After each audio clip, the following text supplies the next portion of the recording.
push-ups. I've been doing sit-ups. I've been doing chin-ups. I've been doing pull-ups. I threw up once, but I'm okay now.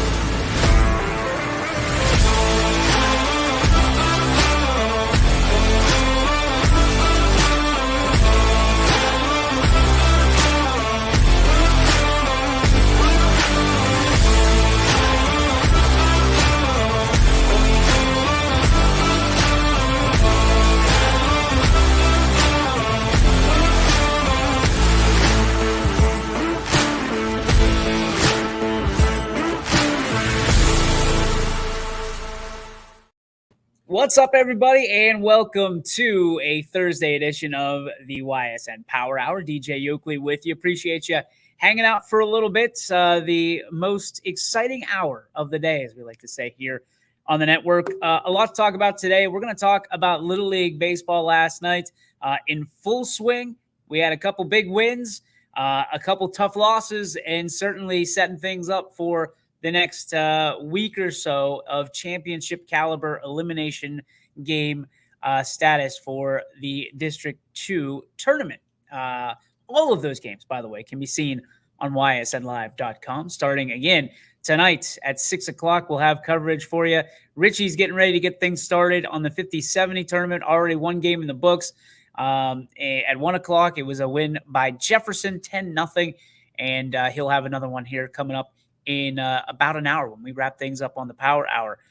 Things we're going to talk about today, we're going to talk about that Little League tournament, have a couple interviews from last night from the game changer players of the game, and we're going to talk about sports influences. And what I mean by that is, where do you get your sports influence? And why is it so important that parents, to me, or guardians, are the ones that are able to be coaches, and how important it is and how great it is to see on so many scales. We beat up, mommy and daddy ball all the time, but I think today we're going to give it a little pat on the back for some of the people that are doing it right. All that and more right here for the next hour here on YSN's Power Hour. So let's get to how we start each and every day. It's time for On This Day in Sports History.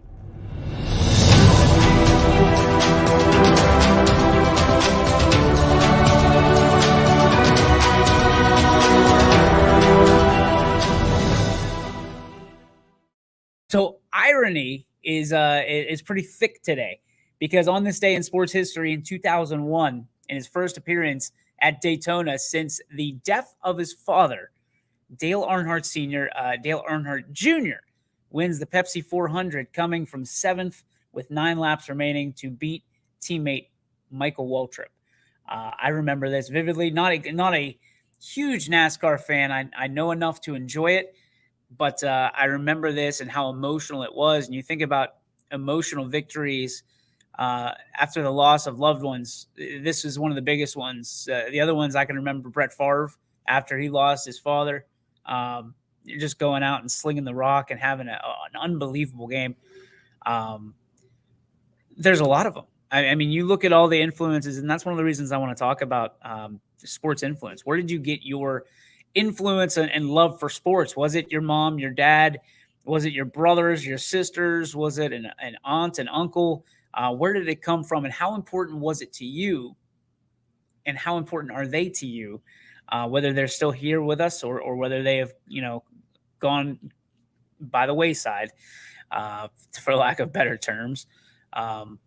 Why is it so important to you? What about sports made things so important? I'm going to give you a little bit of my background, and it's probably not what you think it is. It's probably not what you think it is, but it was influential nonetheless. So we're going to talk about that today, and some of the biggest influencers and the father-son stories, the mother-daughter, all of that stuff here on the Power Hour. But first, we get to last night. Let me tell you about how much I adore Little League Baseball. Absolutely love it. I love all the facets of it, because the kids, the joy is pure. The disappointment of a loss is raw, and you just can't fake those things sometimes. And when you're watching games like we've been able to watch for the last week or so, these kids love every moment. It's their entire life. Like every pitch is invested into their lives, and vice versa, because that's all they know. It's all they want to do is be on TV. They want to be in the Little League World Series. They want to represent their communities. All the things we've talked about for the last week and a half. You see it each and every night. You see it each and every night, and it's such a beautiful thing. So last night, the first game we had, it was Canfield and Poland, 12U. That was mine. Canfield and Poland, no matter where you go, what you're playing, it's always going to be a heated rivalry, right? And right out of the gates, we had Chet Cooper on yesterday, and we went over some of the rules and things of that nature. It was one of the weirdest things I'd ever seen as an announcer. Usually the helmets come out, the bats come out, and they're taken and they're checked, and everything's good. Last night, I think 2 combined games that we had, I want to say the number of confiscated bats was 13 or 14. 13 or 14 confiscated bats in 2 games. Whether they be flat, one side of the bat is flat a little bit. You're not allowed to have that. Whether it's cracked, whether it's a travel bat, an illegal bat, whatever it may be, there were 14 bats that were confiscated during last night's 2 games on L1. The helmets.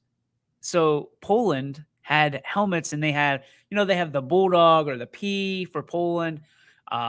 They've got Ohio Glaciers helmets. They've got, all kinds of things that these kids put decals on their helmets, their numbers. The umpires asked for them to be pulled off because technically, when you talk about baseball and some of you who may have to go by OSHA rules, you can use those stickers to hide cracks or damaged helmets. I don't think that was necessarily the case. I don't think that was the umpire's intent in having them removed. It was just a rule. And so last night, Poland's ripping their decals off their helmet. They asked probably 10 times why they have to do it. And I get it, because those decals, you're representing your summer league team or your travel team or whatever that may be. They're your personal helmets. And, I heard a couple times, well, do you want them to just share helmets? You can't just pull them out of the game. So the umpires were kind enough to say, well, if you get rid of the stickers, the decals, then we can make them legal again. Just a lot. There was a lot to unpack before a pitch was even thrown last night. But when the pitches started to be slung across home plate, Poland was able to come away with a 10-0 victory, a big game for a young man. His name is Matt Pint. He had the privilege of being on the bump last night. Keep his name in the back of your mind, because this is a young man who's going to be very good. He's the younger brother of Christian Colosimo, who, if you know Poland and if you watch YSN at all, we love Christian. And you know that this kid's going to be just like him. Interview it, and we'll roll the interview here in a second. But he had 3 strikeouts last night on the bump. Just he's got electric stuff, not overpowering, a sneaky fastball that he hides very well. So it just gets on you quick, fast, and in a hurry. So last night, Poland, the bats come out, and they were ready to go. You could tell that they took that loss to Boardman a little bit harder than most, and they bounced back with a big victory over their rivals down the road on 224 in Canfield. So congratulations to Poland. Congratulations to Canfield on an outstanding year. To make it even that far, it's a young team, and I think a lot of them have summer birthdays. So you look at it, and they're 11 playing like 12-year-olds. So kudos to them. A good fight in this. They only lost to Austintown by 2. and then just could not get anything going offensively against Poland until it was too late. So congratulations to Poland. Here is your game changer, player of the game, Mr. Matt Pint. Pint, player of the game, brought to you by Game Changer. You got the start on the bump, and it was lights out from the beginning. What was going through your mind? I was just trying to feel relaxed, trying to just throw strikes, and mostly try to throw in the outside corner because they couldn't hit that. So when you were working that outside corner a lot, but when you look at kind of back at your video, you have a closed stance. You hide that ball really well. Is that part of your game right there? Is make sure that when that fastball, which is sneaky fast, when it gets on him in a hurry? Yeah, like when I try to put the glove in my ball, the ball in the glove. Yeah. My bad. I try to hide it because I have these laces that stick out and they show my grip. Oh wow, okay. So a big win tonight after a tough loss to Boardman last night. What did when you're talking to your teammates, what were you guys saying in the dugout? We were just trying to feel relaxed, just trying to have fun, and then just pretty much play. What was the difference between last night and tonight? We felt more relaxed, had more we had more hits, and we had better defense today. It wasn't the the pregame meal or anything like that? Nah, none of that. All right, shout out to your big brother. Our boy Christian. So there he is, Matt Pint, a future legend, already writing his legacy for Poland at 12U. My guy's going to be just an outstanding athlete. Comes from a great family. That whole Poland team, good kids all around. Another kid I've got my eye on is Zach Morantis. And I have to believe, I don't think he can pitch tonight. I don't think Zach can pitch tonight. He pitched against Boardman, and he did a really nice job limiting Boardman to I think a couple runs. No, it would have been all four, I think, that Boardman tagged him up for. But he's got good stuff. Lefty, solid player. Typically leadoff man for Poland. We'll probably see that tonight at 8:00 because Poland's going to have to play Austintown, which we'll get to that in just a second. But Poland's a good team. I'm really interested to see how this one goes. It's going to be a good matchup. And, for Boardman, they're sitting in the catbird seat as we'll turn the page to them. They get a big win, 9-0 over a really good Austintown team. And Rocco Haas, I don't know what I can say about this young man that probably hasn't already been said during this telecast. One of the best hitters in the lineup, and he showed his stuff off last night. The blonde curls coming out of the hat. This kid's got he's cold-blooded. As my buddy Andy Hake would say, cold-blooded. He's absolutely cold-blooded. He did not let anything get to him last night. He was throwing curveballs that were dropping off the table right into the strike zone. Even the umpire was having a little bit of trouble calling it because there was so much drop on the 12-6. So, and then he followed it up with a lightning fast fastball. He's got a great four-seam fastball. He's got a little bit of movement. I don't know if it's a two-seam or not, if it's just natural movement.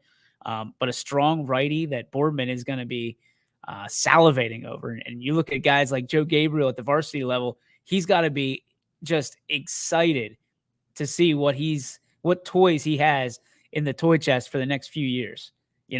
Being able to see these kids come up the ranks. Still has a couple years till he gets to utilize any of them. But you look at Gavin Hyde and some of the guys that they have at the varsity level right now. These are all the kids that, Gabe's is looking at and saying, okay, this is what we have. This is the foundation of what we're building.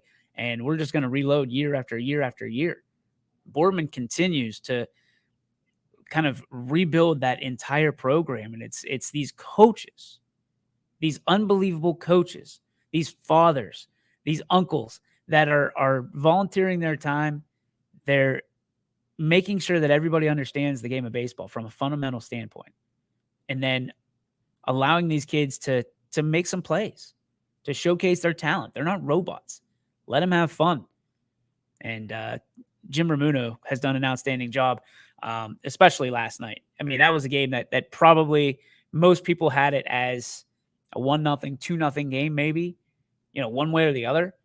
And Boardman opened up the floodgates, and Rocco Haas did it on both ends. He had 10 strikeouts last night on the bump, and he got it done with the stick as well. Multiple hit game for Rocco. And here he is with his interview as the game changer player of the game last night in a 9-0 victory over Austintown. Go Haws, your game changer player of the game. 10 strikeouts for you, man. What was going right for you? Just hitting the strike zone. My fastball was working, my curveball, and I just pounded the strike zone. Strikes, I mean, you talk about that curveball. You tried to get it going early a little bit, just to get the feel for it. Once you got it going, it was lights out. I mean, that's a devastating curveball. It drops off a table into that strike zone. How long did it take you to really work on it? Really, like, it took me, I play travel ball. There's this one guy that helped me with it. His name's Nick. He helped me with it. It took me like 3 weeks to get it working, but that's how it is. Combined with that curveball, that fastball, man, it's devastating. You were pounding the zone, hitting the corners, north, south, east, west.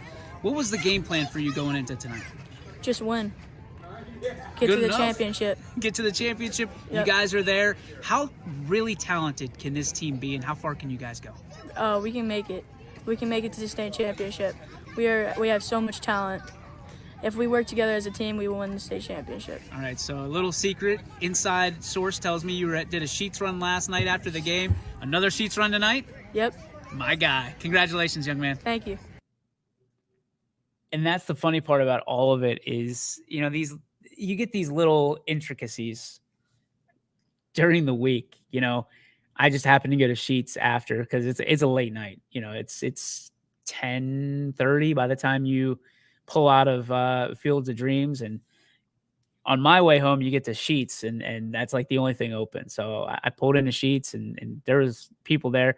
I look up, there's Rocco and his dad a couple nights ago. So just little bits and pieces that you can make, and you saw the smile as soon as I said sheets. He knew, and it's really cool to see these kids and interview them after the game is, to me, one of my favorite parts of the job.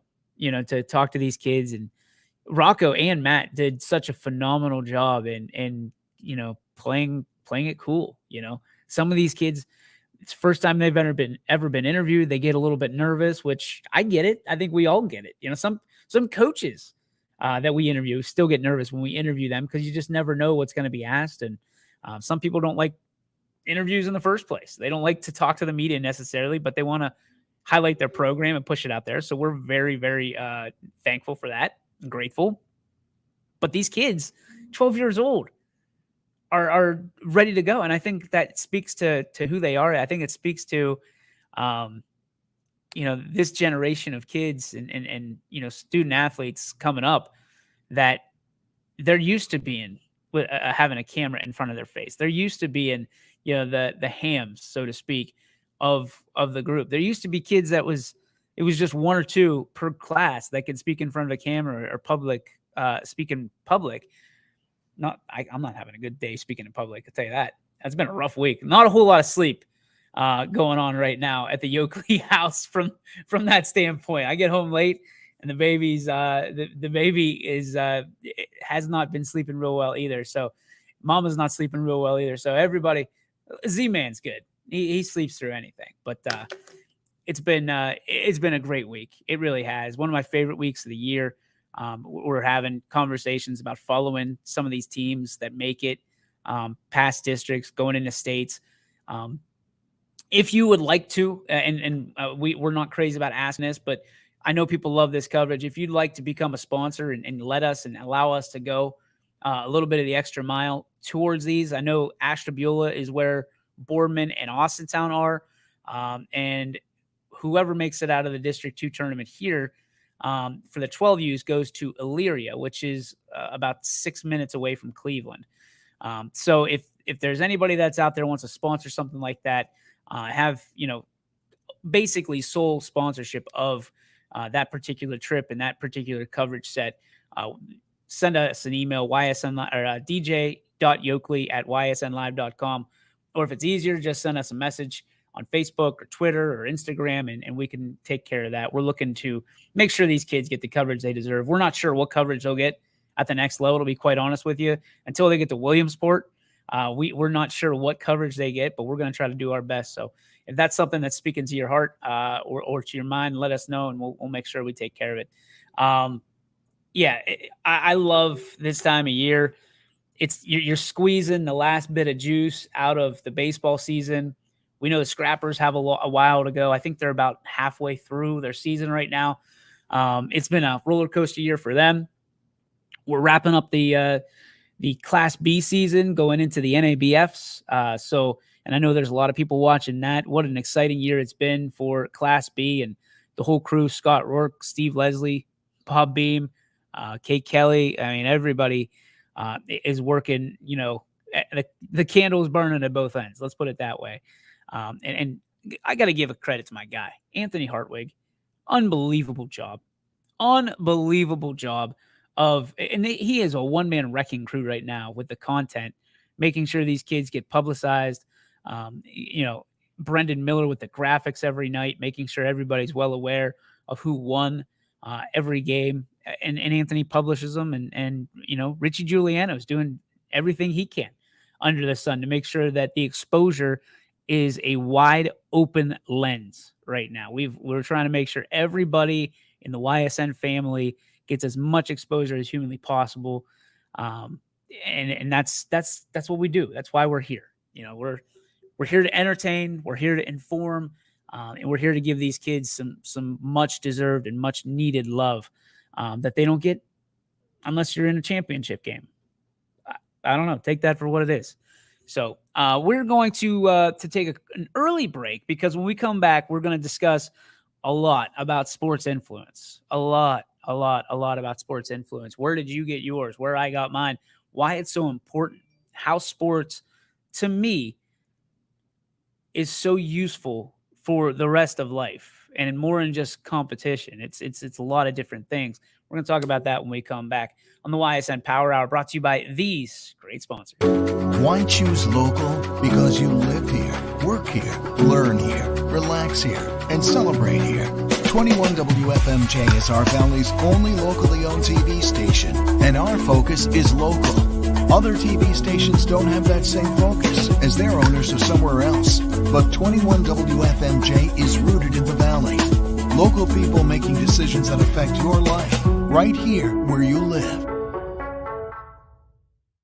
When looking for home design inspiration, don't just be inspired, be Baird inspired. Whether new or remodeling, Baird Brothers has the latest trends like shiplap to refresh your home. Go from inspiration to installation with our wide selection of in-stock American hardwoods. From the rustic charm of antique oak to the warmth of traditional cherry, Baird Brothers has what you need to make your home inspiring. Baird Brothers, our family's heritage, your family's home. Hi, I'm Colin Chupa. And I'm Kelsey Clem from K-Squared Marketing. Our boutique marketing firm specializes in media planning and buying, public relations, event marketing strategies, and strategic sponsorships. We can integrate our services with your existing game plan, or we can be your entire marketing team. Your goals, our game plan. Let's win together. Call K-Squared Marketing at 330-623-2730 or visit ksquared.marketing to learn more. Change. This one word can make you break out in a cold sweat. But with change comes wisdom, experience, and understanding. At Myers Family Insurance, we can help make changes in Medicare, insurance, and retirement a positive experience for you and your family. We've gone through changes, like our new office and new faces to help our family of clients too. For all your Medicare needs, call Myers Family Insurance. Check us out online at myersfamilyins.com or find us on Facebook. Hey, welcome back to the YSN Power Hour. DJ Yoakley with you. Thanks for hanging out for the next about half hour or so here on the network. Let's get to games tonight, by the way, that you'll have access to all for $0. It's a little free city for you. All right, 1 p.m. That one's already done. Elimination game. Jefferson eliminates, I believe it was Elyria in Game 5. Game 6 is set to start in the 50-70 baseball tournament at 4 o'clock. 5:30, Athletics at Nightline, Class B 18U baseball. Then at 6 o'clock, Canfield versus Boardman, 10U baseball. Followed, actually, at the same exact time, you can watch Canfield versus Poland, 11U baseball. at 6 o'clock, live from Fields of Dreams. At 7 o'clock, Creekside at Whiting. That's going to be the 16U. At 8 o'clock, Dura Edge at Avalanche. That's going to be 18U from Scene Park. And then a couple more from the Field of Dreams in Boardman. At 8 o'clock, you have Pullen versus Austintown 12 and Pullen versus Austintown 10. I will have the Pullen versus Austintown 12s, and I'm assuming that I'll have the Canfield versus Poland 11s, but I am not going to bet the mortgage because you just never know. You just never know. And a programming note, as we understand right now, the game that was scheduled for 6 o'clock on Saturday from the Fields of Dreams has been moved, as we understand it, to 10 a.m. We're trying to find announcers to get that for you. And if you're free Saturday, by the way, there's a great event going on at the Stadium Club at Youngstown State University.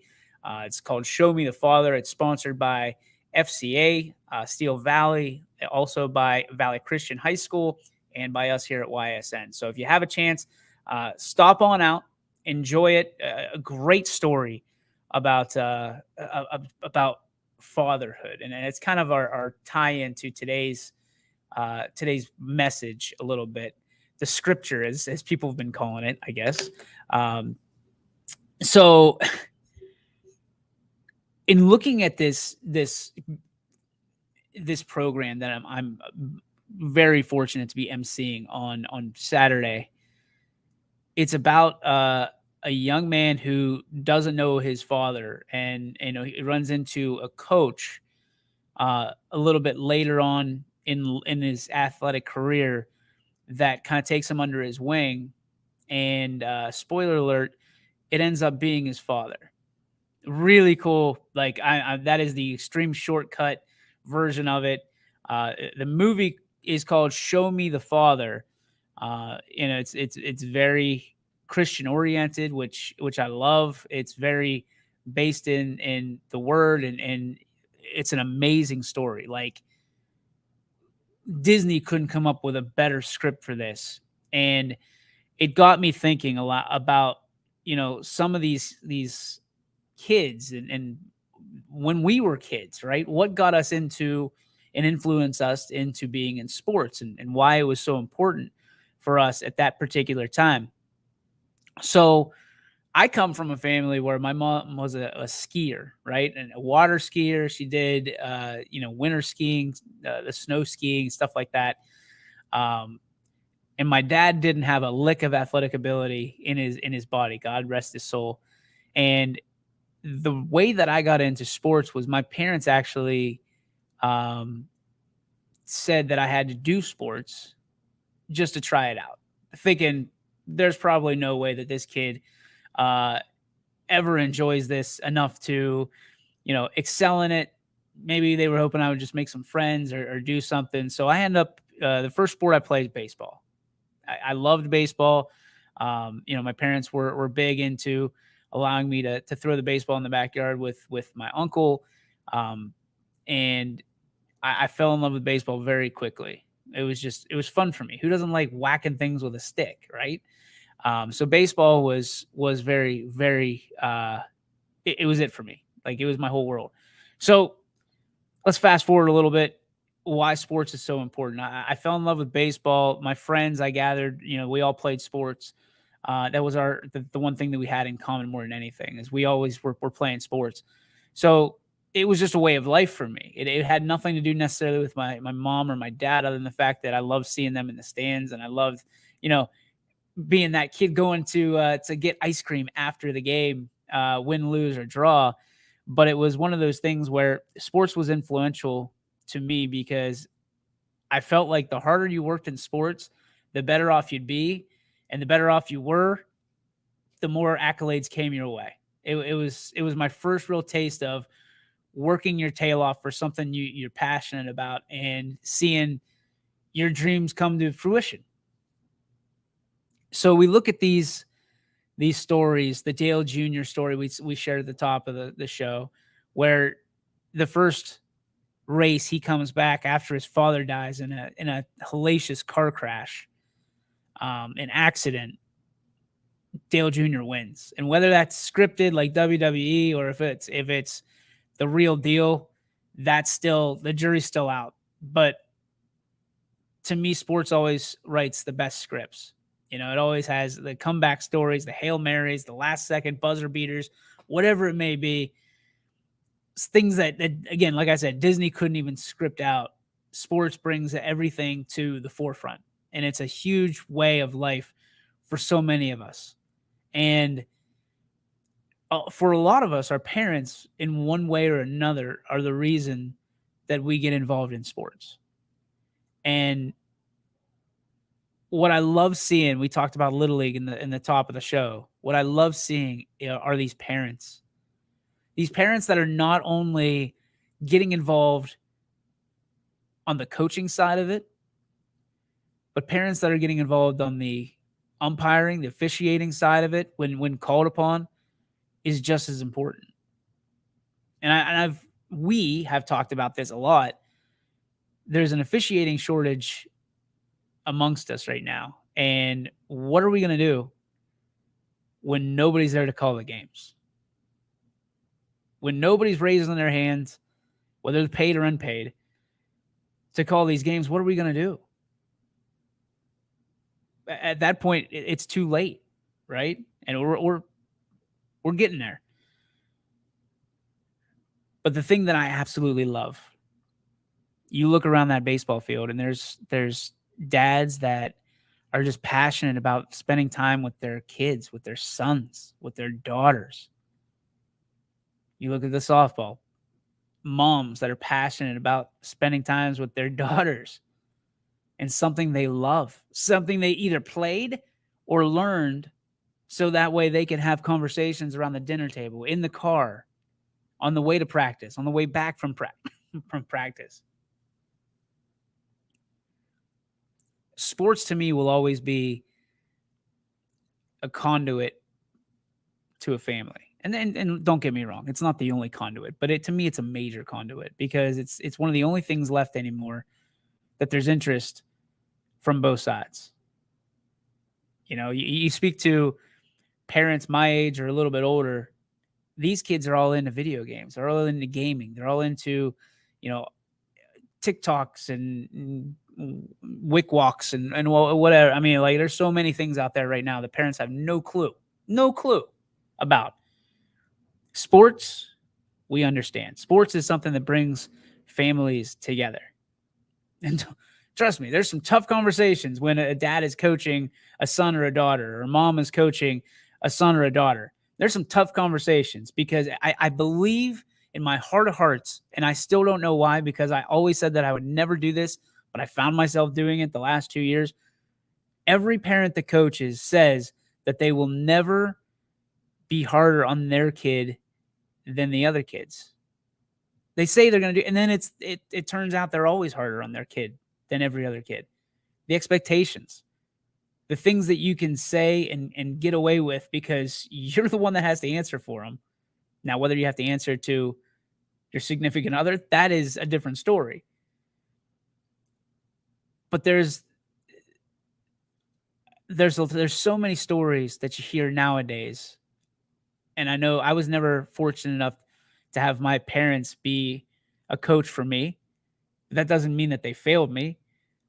But I was talking to one of my friends the one day, and I think this is the same way across everybody that has their parent coach. Is it kind of sucks at the time, but as time goes on, those memories that you create, whether it be T-ball all the way up to travel ball, whatever it may be. Maybe your dad was good enough to coach high school for you. I mean, Brian Warner at Louisville and Anthony Warner, that's a phenomenal story. But those are stories and memories that you'll never be able to forget. Those are the ones that will last you a lifetime. There was no prouder person in that ballpark. Well, I take that back.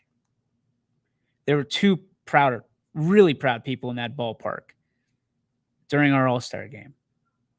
Brian Warner, who was coaching one of the all-star teams because he got to coach his son one last time. And I know he got emotional. And of course, my buddy Mike Morrow, whose son got to jog around those bases because he got his victory lap.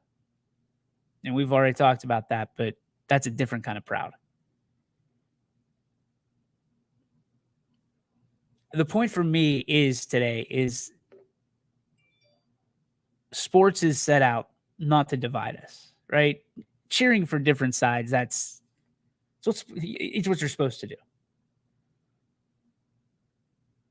But sports, whether it's now, a week from now, a month, a year, 10 years, 20 years from now, guys like Matt Pint are going to be so honored that his dad took time out of his busy schedule, the time, the resources to coach his son in any capacity. It doesn't have to be head coach. Just to be a little bit closer. And you look at those benches, you look at the dugouts, and you see these coaches that may or may not have been the starter on their varsity team. But they're there to help their kid and help the other kids on the team as well. So there's positive role models. And I'm not saying that there's not already, but there's just another group of positive role models that these guys can count on. It's a special relationship between a coach and a player. And that relationship, if there already is one, whether it be father and son or uncle or whatever it may be, it just grows. It strengthens. That bond just continues to pull together. And I love that. I absolutely love that. It's one of the things that last night, sitting back and watching, it's just cool to see. You saw it a lot growing up, and it's still there. It's not advertised as much as it used to be. But when you see things like I saw it today on social media. This is the latest, and Chris Sigler brought this to my attention as well. This is the latest I've ever seen a varsity football team looking for coaches at the varsity level and lower. And Garfield's looking for him. And I feel for him. A great program in Garfield. And Jim Flieger is sitting here on the 7th of July, and he is looking for coaches. We need to get out there and help him whatever way we can. If I could coach, I would. We got to get out and we got to get these kids coached up. We got to get them. That's a good football team looking for some leadership, looking for guys to put in place to execute. When we went out there to Garfield, I couldn't tell you how grateful I was and to talk to their coaching staff and to just kind of chop it up a little bit with them. They know what they're doing. These smaller schools nowadays, as well as these organizations, looking for volunteers, looking for coaches, just bodies to help out, to give these kids something to look forward to after a tough day at school or whatever. And I understand everybody's got their own problems. Everybody has their own issues. And that is, listen, that's life. But as adults, we're not the ones that should be packing it in. This is like, it's game time. If you're between the ages of 25 and 45, it's game time for you. You got 20 years of prime time that you're supposed to give back. You're supposed to be able to contribute and do whatever you can. You're not too old. You're not too young. That's prime time. 25 to 45 is prime time. You should be giving back. If you don't have a kid, go adopt one of the baseball players on the team and be a coach. Pass on your knowledge. if you have a kid, step up. It doesn't matter if you're bringing juice boxes, right? At that point, it doesn't matter. Contribute. You don't have to know everything about the game. You just got to know that you care. The kids will know you that you care by showing up. And that's at any level. Showing up makes all the difference. If you're accountable and responsible and kids can count on you and know that you're going to be there, you've already made an impact, because some kids don't have that. Kids on this wall don't have that. Some of them don't have father figures to look up to. Some of them don't have coaches that they consider role models and want to embody and be like.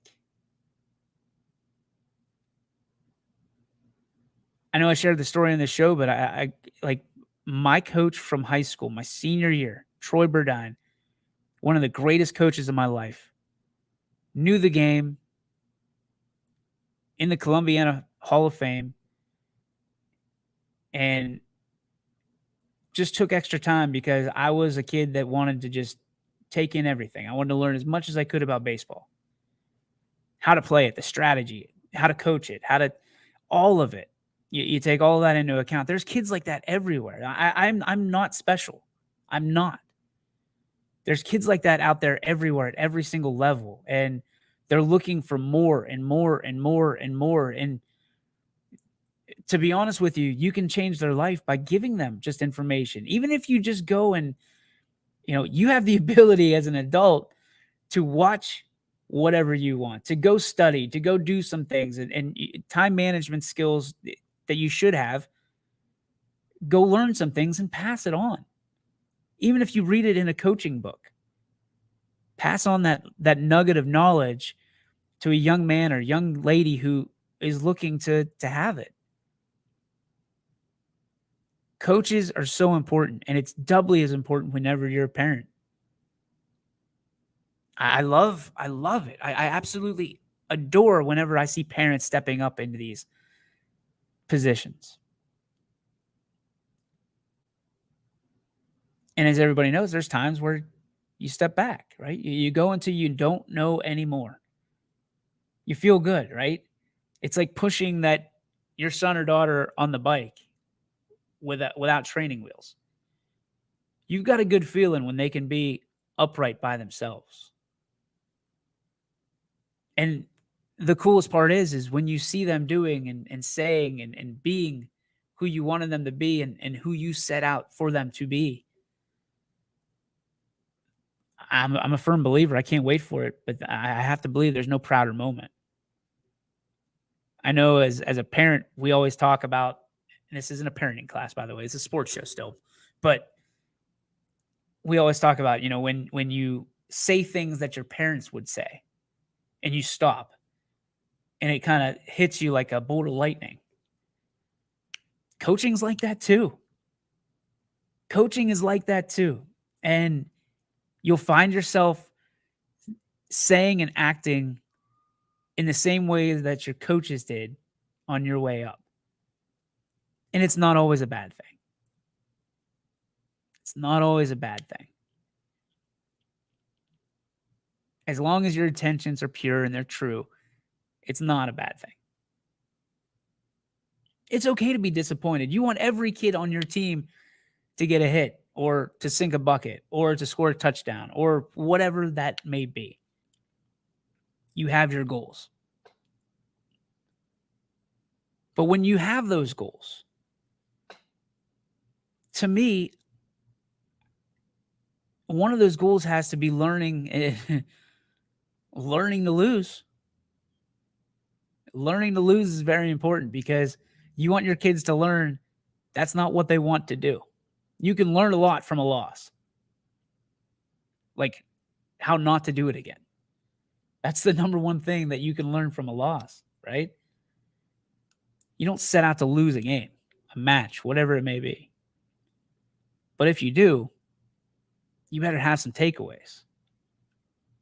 Because if you go into that next game the same way, same thing's going to happen most likely. Now, there's a lot of variables in there, just as there is in everything else, but the point still flies. I'm big into watching how coaches advance as well. There's a lot of great coaches in our area. We've said this time and time again. There's a ton of great coaches. And we can go on for days naming them. But what I love is when I see these varsity coaches, these coaches that have broken and crushed milestones in their own personal life, their own professional and coaching life. And you see them in the stands at a game that might not even be the same sport, but it is the same community. And they're not just supporting these kids that they're probably going to have in 2 years or whatever that time may be. They're there for the coaches because they're watching almost like, I don't want to say recruiters, but they're almost watching like recruiters and saying, hey, I like the way you handle these kids. I can use a guy like you or a gal like you on my staff.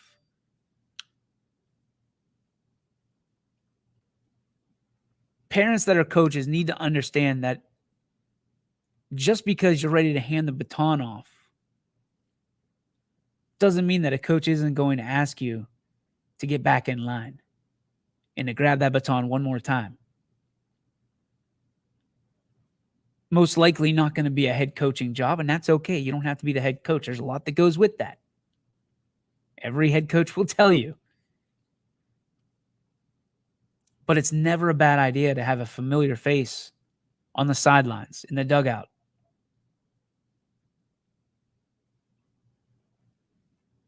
Coaches that are in Little League now, there's opportunities for you.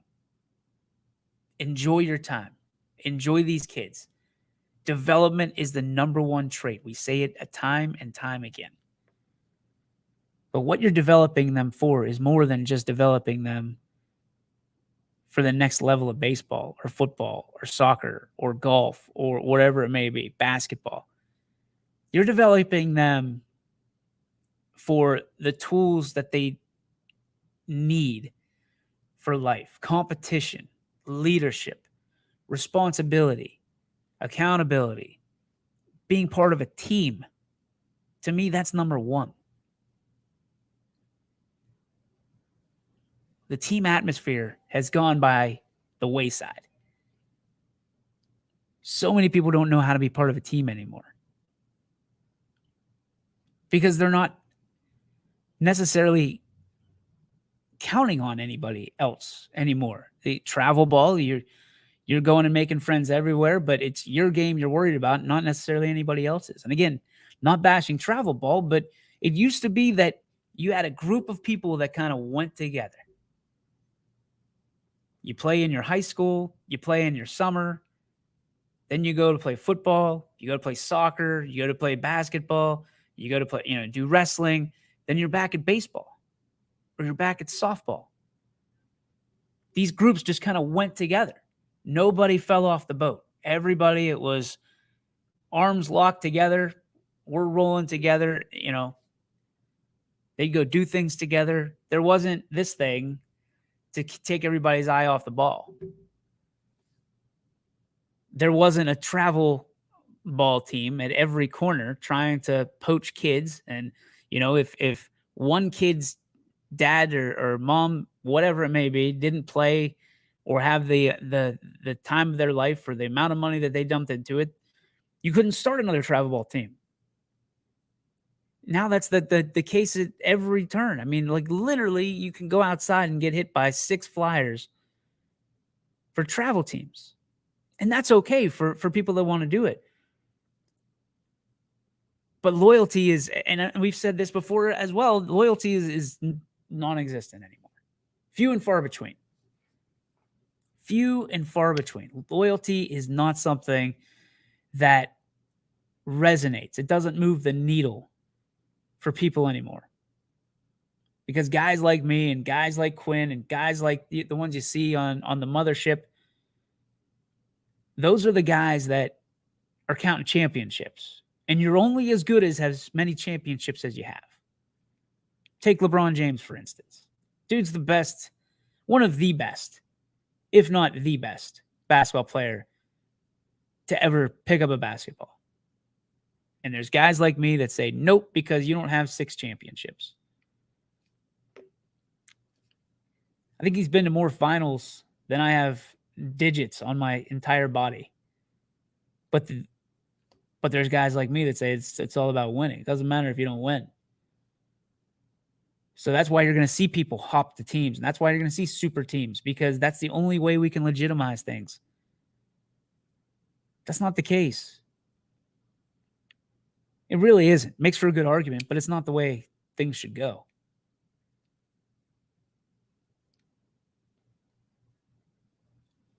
Huge advocate for players being coached by parents up until a certain point. And then parents, it's okay to take a back seat. You still want to coach, that's fine. But you have to earn that right. You have to know. The kids have to enjoy it. I mean, coach for varsity is not going to bring you on if the kids, especially in today's day and age, if the kids don't like you, if the kids don't, and it's not important necessarily to be liked, but if you can't get through to the kids.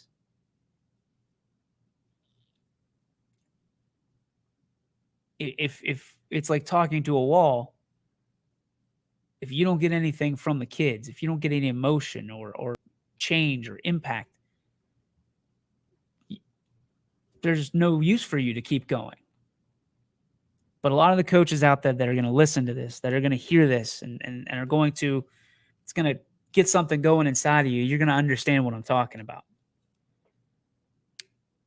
You know the buttons for pretty much every one of those kids that you've coached. You know how to get them inspired. You know how to get them to smile. You know how to get the most out of those kids. And that's what these varsity coaches are looking for. That's what Garfield's looking for. They're looking for guys that are impact people. I know there's plenty of you out there. Somebody's looking for an opportunity to cut their teeth on a football team that's not going to finish last. This is going to be a good football team.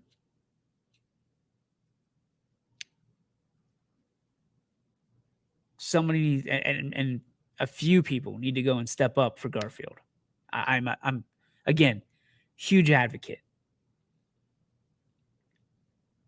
When opportunity knocks, open the door. And if it doesn't, go find a window. Here you got both. They're knocking on your door. You got to answer it. They're ringing the bell. Just answer the door. Get inside. Be someone who in 10 years says, thank God I did that, because I wouldn't be here without stepping foot inside that locker room. It changed me. That's where we need to go.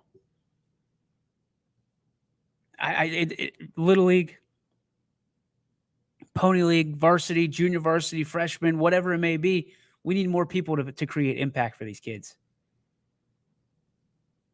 The one and dones need to go.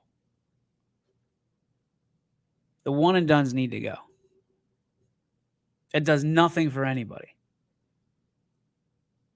It might validate you as a I don't want to do that. I knew I didn't want to do this. I didn't want to, somebody made me do it.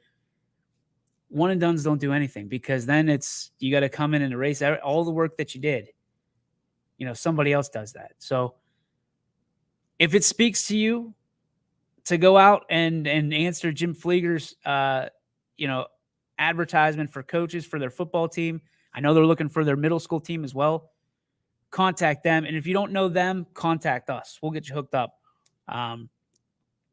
We love our sports way too much to let something fall through the cracks like this. So please let us know how we can help. If you're the football coach and you want to get out there and get involved, Garfield's just a stone's throw away. So make sure that we can help you however we can. Use us, use our network, whatever you need to do. And we'll make sure you get to Jim in time it out well, so that way you can get in before I'm sure their camps have started, I'm assuming. So Let's check out here we go. Chris Sigler pops in, says, coaching is so rewarding. That's why it's so tough to walk away when it's time. Amen. And by the way, Chris, your brother, I know we talked about it. Josh had an excellent interview yesterday. I watched it again just because his answers were so solid. I mean, again, coaches, go watch that. That's a guy that gave up what his passion was in coaching. And I think that's kind of what, Chris has been a coach before as well. He's been part of that life. And, it's a tough thing to walk away from if you really do love it. And I know that Josh is a big time basketball coach. He's done so much for United, and this was an opportunity he could not pass up. And we're so proud of him. So let's get to our Joe Dickey Electric. What's your spark? Presented by our friends at Joe Dickey Electric in North Lima. Visit them on their campus or head over to the World Wide Web and let's go surfing at DickeyElectric.com.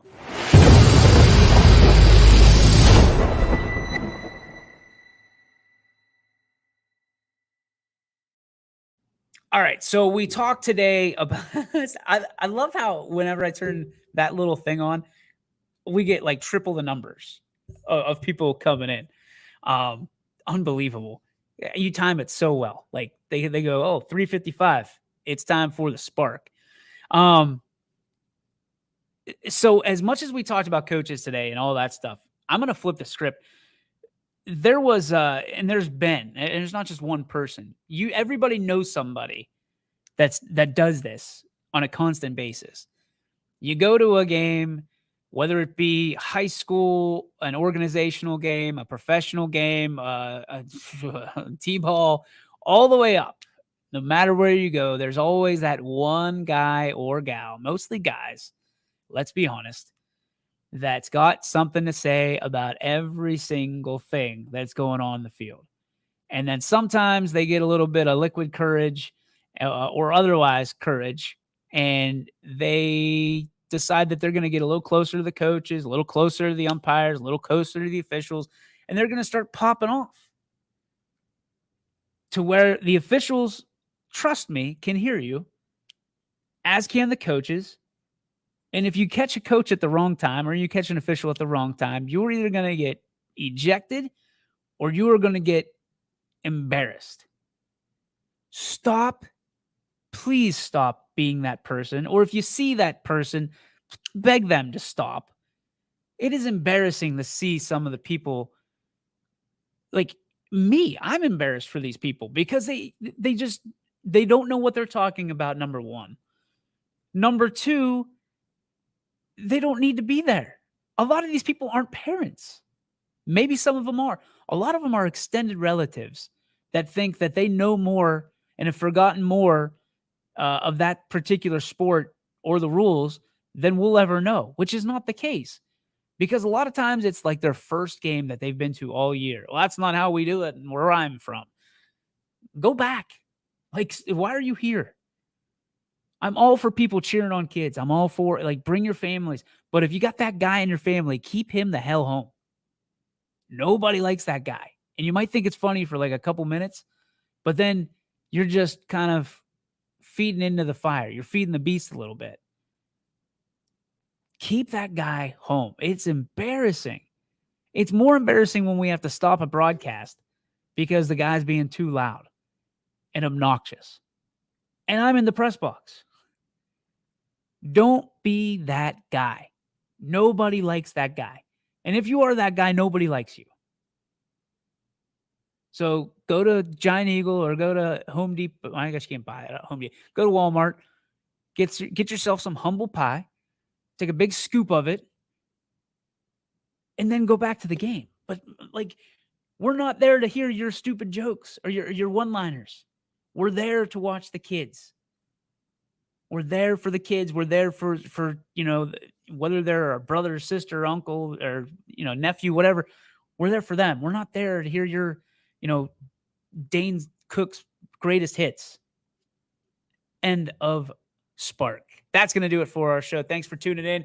We'll catch up with you tomorrow. Hopefully, fingers crossed, we will be at the South Range golf outing. one of my favorite things of the year, my favorite outings of the year, catching up with a lot of people and a lot of great people at that are supporting another great cause of one of our districts, South Range. So we'll be there. We'll keep you updated if there is no show. But stay tuned, as always, to ysnlive.com. Head over there right now, ysnlive.com/live, and get all the games for free tonight on the network. Peace be with you. See you tomorrow. YSN thanks you for watching this presentation of